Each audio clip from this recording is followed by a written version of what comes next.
How are we supposed to avoid AI? At this point, it's literally impossible, and I'm not fear-mongering or saying AI is bad and that it's the devil. The actual framework of generative AI is so impressive, but the ethical problems stem from the training data for AI. Even now, there's probably millions of web scrapers going around grabbing every bit of text, videos, photos, whatever. Just grabbing everyone's original works, shoving them into some data center to be used as training data for these neural networks. And as far as gaming goes, generative AI has infected it ever since these models became a thing. You have Ubisoft and EA openly admitting that they will use generative AI to help their developers to ease their workloads, which on the surface is a very noble cause. I mean, gaming is notorious for having some of the worst crunch cultures. So why do we still have crunch culture if you really want to dive headfirst into AI? And not only that, anytime generative AI gets mentioned with a game, it's just a giant PR nightmare. I mean, don't you remember Expedition 33? Right after winning Game of the Year, it was revealed that they used generative AI assets as placeholders while developing the game, which personally, I didn't really think it was that big of a deal. I mean, by this point, the toothpaste is out of the tube, and using these models as placeholders to ease an indie development team's workload is not the worst scenario if you think about it. And this is assuming that they took all of it out, right? No harm, no foul. At least that was my thinking. It was partly because I really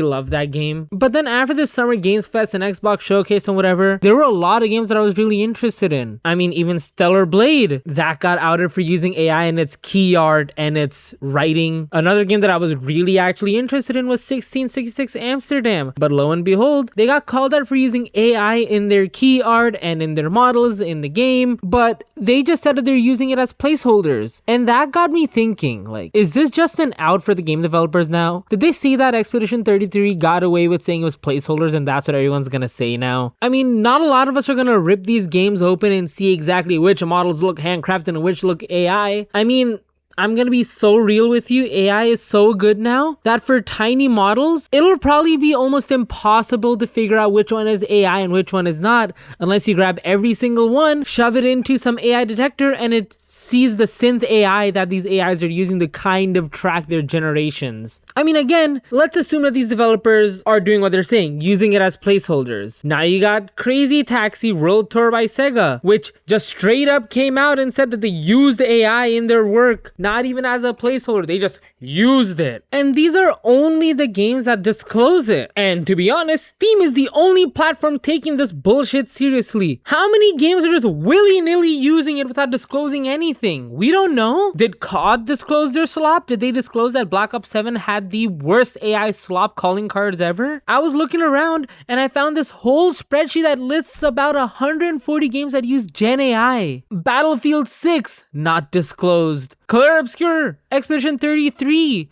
not disclosed on Steam. That one hurts. Deadlock used, even Valve's own game used AI. But it's got a note that a contractor was used, got it. Fortnite, High on Life straight up used AI. Like, there's just so many. Marvel Rivals? Good, I fucking hate that game. How many games can we avoid? I want to do what's right against AI, because as with a lot of other people, AI is gunning for my job as a freelancer too. And even if there are games that don't use generative AI that you can see, what's to say that they aren't using Claude to code for them? Every day on Twitter, you're just gonna see someone vibe code some bullshit. Every time I go to my cybersecurity classes, our teacher just tells us to straight up vibe code because that's the future. And that fucking sucks, doesn't it? And also, with how shit some games are nowadays on launch, I wouldn't put it past most companies that they haven't gut their whole coding departments and just have a subscription to Claude Max or whatever. And then they vibe code out the problems, and then they keep vibe coding, and they keep going and keep going.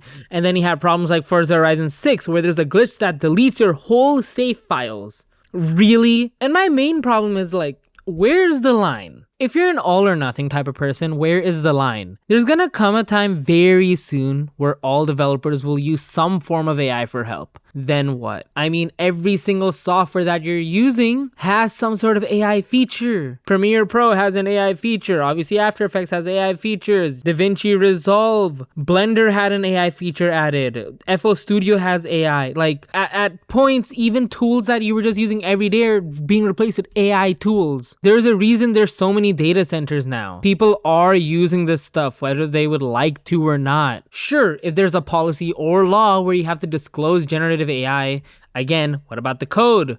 Or what about the terms and conditions in the game? The marketing material? It's just a losing battle, and I hate that. I'm not saying to adapt or die. I don't want to adapt at all. All of this fucking sucks. It was just supposed to be a novelty. Like, remember when Nvidia released their, if you draw a few lines, you can make landscapes? That was them testing AI, and we all ate that shit up. But AI has become a leech. Every conversation about everything leads back to AI, and I'm sick of it.